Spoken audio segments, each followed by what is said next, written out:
Ermal Krasniqi është arrestuar nga policia e Kosovës për fajde.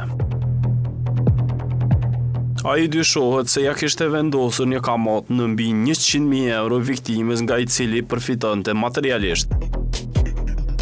Prokuroria e Prizrenit dha detaje lidhur me të arrestuarin për veprën penale fajdeja, të cilit ju është caktuar masa e ndalimit prej 48 orësh.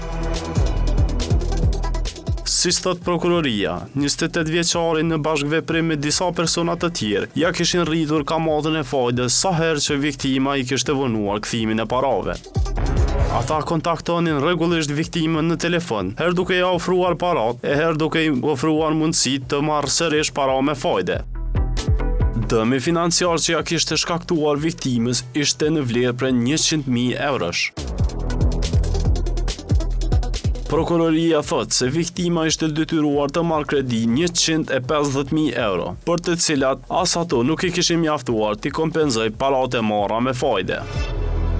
Të dyshuarit policia i ka sekuestruar para në valuta të ndryshme në vlerë për mbi 10.000 euro dhe një vetur të markës Audi, të cilat dyshohet se janë dobi pasurore të përfituar përmes fajdes.